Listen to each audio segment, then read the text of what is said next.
Почитувани добра вечер, вие сте со анализата на телевизија 24. Додека траат преговорите за формирање на новата влада и доаѓаат информации од партиите до каде е тој процес, има еден момент кој виси надглава на сите оние кои ќе влезат во таа влада, а тоа е извештајот на Прибе и сите оние препораки кои ги даде Европската унија, кои се однесуваат на правната држава и функционирањето на правото во Македонија.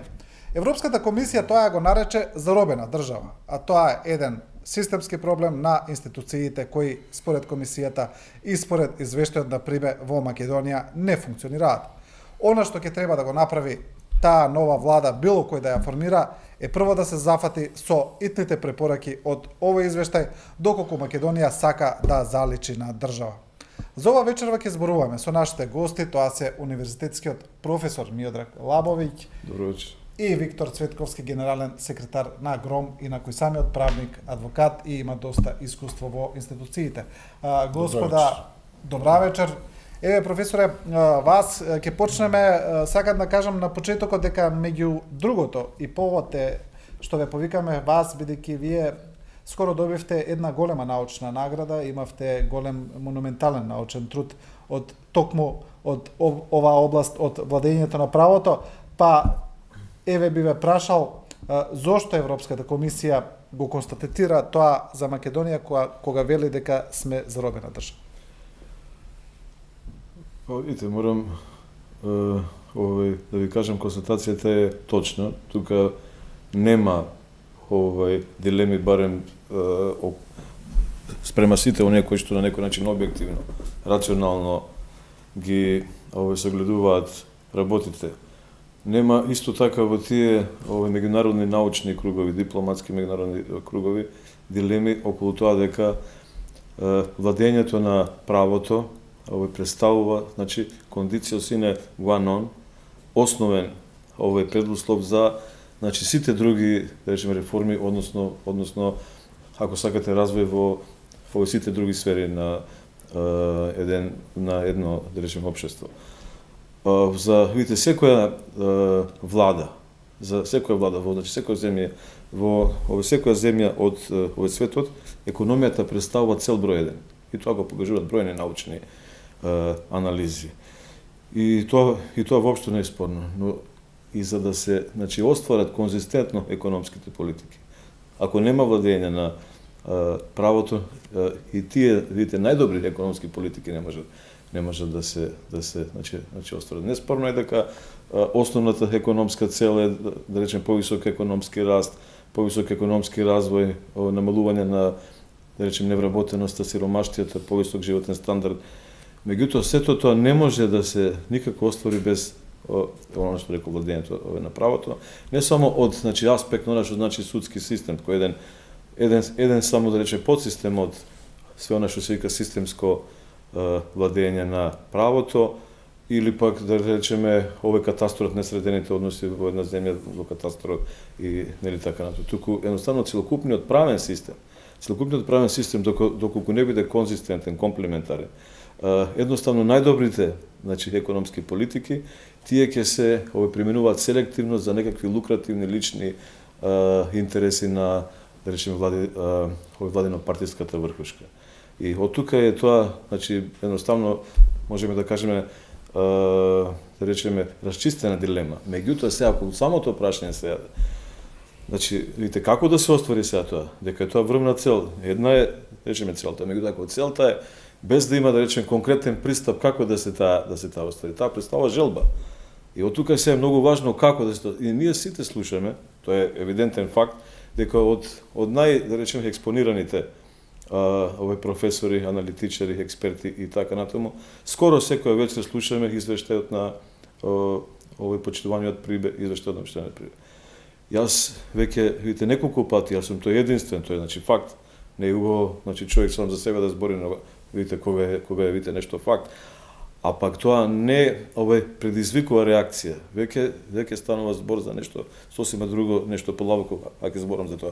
Меѓутоа, сум единствен, сакам да кажам, кој што вели дека, значи, Прибе дава точна диагноза за, значи, све оно што е таму констатирано во тој извештај. Исто така во оној дел кај што се речем препораките. И тоа е таму не што би рекле 100%, 102,3%. Да речеме точно. Меѓутоа јас видите што велам сега, дека тоа 10-струко недоволно за да се најде излез од она што ја го викам, длабока системска криза. Да. Која што перманентно и значи само да завршам, циклично генерира помали или поголеми политички, безбедносни и институционални кризи. Ова што се сега случи последните години, тоа е најголемата криза која што се досега случи кулминација на кризата, меѓутоа ако системски не се реши овој проблем на оној начин со речем подлабоки структурни реформи. Сега сите зборуваат за тие структурни реформи. Пред да пукнат бомбите, ретко кој, ако се сетите за тоа зборуваше. Да, сакав да кажам дека но што само со ова ќе завршам, еве само уште неколку збора. Што се сега подразбира по тие длабоки структурни реформи? Што се тоа независност и нели така? Сакав да Тоа е кажам големо дека прашање. тоа ќе биде дел од емисијата. Застанувам тука. Тоа се решенијата за кои ќе зборуваме, се разбира за излез од кризата. Господин Цветковски, истото прашање за вас. Заробена ли е Македонија како држава од страна на институциите кои се нефункционални и не го почитуваат владењето на правото? Значи, пошироко е прашањето и сигурно бара и малку поширока анализа на ова едно вака поставено прашање. Заробеноста на Република Македонија можеби сите ние секојдневно чувствуваме. Но ја малку подиректно во еден дел би навлегол, многу би се осврнал пред се на заробеноста, значи препораките на Прибе се повикуваат еве конкретно на нив и констатацијата дека сме заробена држава и доаѓаме до одредени апсурди каде меѓународната јавност или меѓународните представници доаѓаат во ситуација да даваат своји препораки, а од друга страна таквите препораки не се својствени за нивните држави од кои што доаѓаат. Значи, сум имал прилики со представници на ОПСИ и ова прашање го имам поставено и на нив, кои што доаѓаат од современи демократии. И прашањето е, кажете ми кој закон во вашата земја или во друга, било која друга земја на Европската Унија, стои дека овој закон е во согласност со 4 политички партии. Значи, во закон, еве тука е професорот, единствен закон и единствена држава која дозволи да стои во член 4, мислам дека од законот за формирање на специјалното јавно обвинителство, дека тоа е направено во согласност со 4 политички партии. Каде се другите политички партии? Каде се другите кои што се дел од собранието и така натаму? А тоа е направено со поддршка и со мониторинг класичен на представници на современите демократи и доаѓаме во ситуација да едноставно Република Македонија буквално го губи сопствениот идентитет и би кажал го губи својот суверенитет на овој ваков начин. И моje мислење е апсолутно дека Република Македонија влегува во еден многу страшен процес, веќе подолго време трае тој процес и на кој процес треба да му ставиме крај. Ова што го говориме дека треба да се изнајде начинот како да дојдеме, затоа што сме сведоци дека владењето на правото во Република Македонија, многу пати сум го кажал тоа, дека она политичка партија која ќе обезбеди владење, принципот на владење на правото, дека сигурно ќе загарантира за себе уште нови 10 години владење, од причина што владењето на правото што пред се, на кого пред се однесува? Се однесува на оние кои што ја практикуваат власта, но важи за сите други.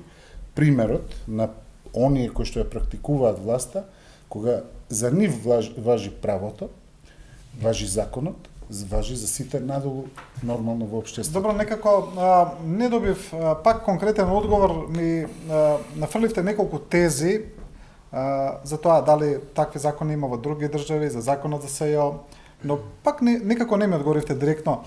Дали се согласувате со констатацијата на Европската Унија дека Македонија е заробена држава поради тоа што нема системско владење на правото? Значи, некако не ми го одговорите тоа јасно. Значи, не, многу е јасно. Факт е дека Република Македонија е заробена држава. Но, значи, во кој дел навлегувам? Значи, поставам друга теза. Значи, не може да ја критикуваме конкретно представниците на Европска Унија. Република Македонија дека е заробена држава, самите тие придонесуваат за тоа. Значи јас ви дадов конкретен пример, значи на кој начин Сакате тоа да се кажете прави. дека е заробена пред Европската Не, унија? не, дозволете, немојте се да ми ги извртувате Па тезите. не ми е Значи јасно. многу јасно кажувам, веројатно не сакате тоа да го согледате така.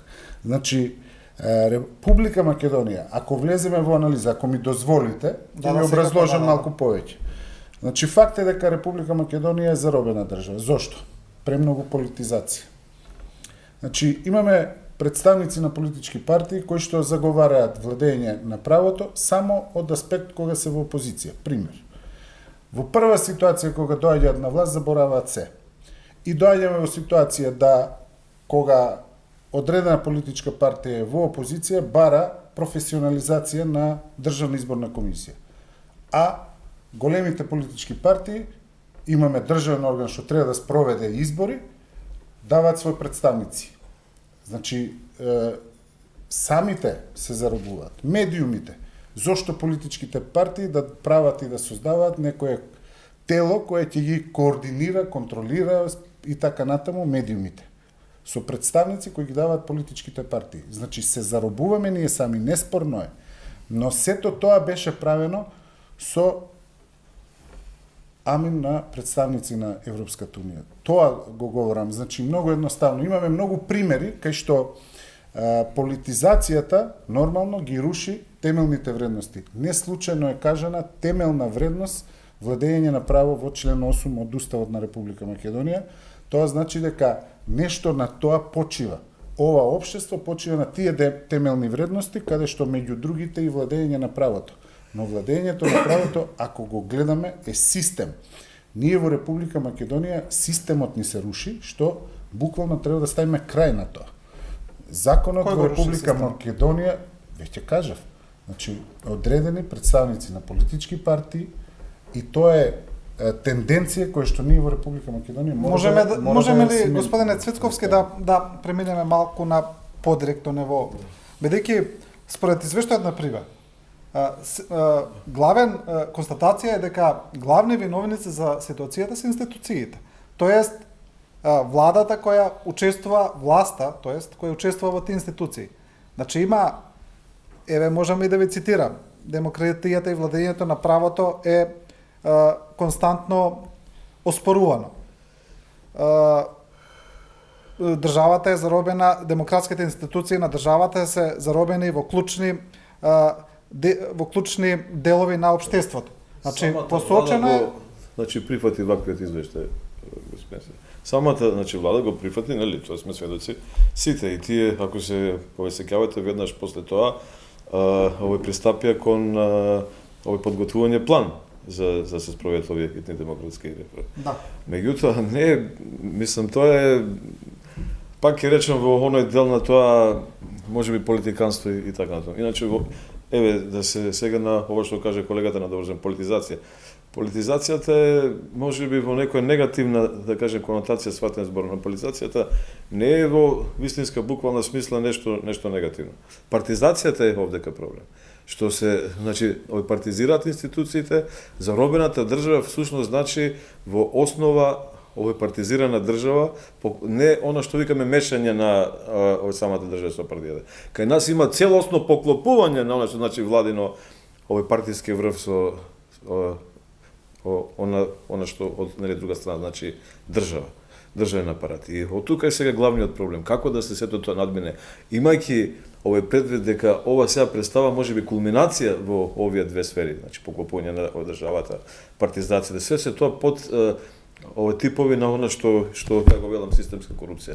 Не случајно е ова, значи насловено системската корупција и значи организираниот криминал, кои се двата значи основни, да речем, проблеми кои што најповеќе загрозуваат владењето на правото. И тука е сега проблемот како да се до тоа пристапи. Меѓутоа има веќе конкретни решенија. Ја не велам дека се тие најдобри, меѓутоа јас веќе, видите, 15 години зборам за ова. Не дека сум ја добил се ова награда. Ова награда можеше и да ја добијам и да евентуално не ја добијам ако овој не се јавев на тој нели конкурс. Меѓутоа суштината остава, ова што сега излегува, сега што го апсолвирам на некој начин и го речем доразвивам за сите овие, значи изминати 15 години научна работа е еден, да речеме, сублимат кој што на овие 600 страни објаснување, откривање сите овие феномени, подтипови неконвенционални, скриени, најречем перфидни типови корупција и организиран криминал, 200 страни се од нив, значи конкретни решенија во алтернативна форма. За само Уставниот суд овдека постојат 8 алтернативни предлог решенија. Да не зборам за јавно обвинителство, специјално јавно обвинителство, Државен завод за ревизија, антикорупција комисија и така натаму, за сите наши клучни државни институции во овако трите оние основни гранки на власта. Меѓутоа, кај нас што е проблемот сега? Не постои дебата. Каде е тука јавниот интерес некој кој што ги освоил сите тие научни признања на домашно ниво, на меѓународно, да речеме светско ниво, и да ги ставиме што рековме на страна. Меѓутоа, да неколку пати тоа и управо во оваа емисија која се одважи и сега не е тоа лице, него први сте кој што ме повикавте после таа научна награда и кој што неколку пати баш тука на оваа телевизија тоа го кажува. Дека, Приве све што кажа, све е точно. Не може ништо да му се забележи. Меѓутоа тоа најмалку 10-кратно недоволно за изрази. И никој, и каде е сега јавниот интерес кој најповеќе повиканата, таа интелектуална елита. Интелектуална елита во која што спаѓаат универзитетските професори. Кога ќе кажеме интелектуалци, тука си новинарите, политичарите, уметниците и разни други професии. Меѓутоа најповеќе повикуваната интелектуална елита која што треба да дава аутпут према политиката пред политичките партии да се создаде јадро на таа критична свест за тие промени, нигде нема никој. Сите пеат како, извинете, морам да го кажам ова, нека ми опрости аудиториумот. Како видите папагали во хор, прибе, никој не каже овој Лабовиќ. Со сите негови мани, дај нешто зборува дека Прибе не е доволен. Каде е јавниот интерес кога јас овака велам? Сега некој само ова да го даш многу. Некој сега ќе постави прашање што е јавниот интерес. Па не треба многу да се околу тоа драматизира. Видите, републиканското сваќање за тоа республика за општото добро. Што е општо добро, видите, Хитлер бил, некој ќе ми сега забележи за општо добро и тоа е точно. Меѓутоа, во видите, контекст на она што значи заеднички прифатливи вредности. Видите, вредносен консензус кој што видите, кој што се одразува многу, видите, директно, пластично, конкретно во тоа што сите наши сеаде политички партии речиси имаат идентични цели. Речете која партија од ова што и знаеме, оставете ги помалите.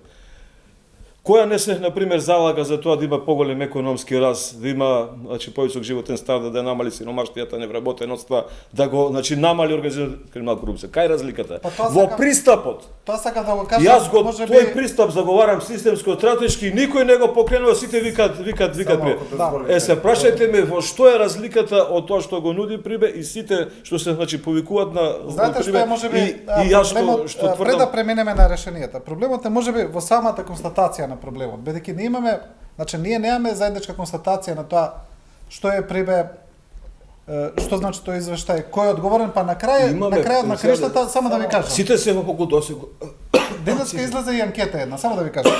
Денеска излезе една анкета според која 58% од граѓаните воопшто не слушале за извештајот за Прибе, не знаат што.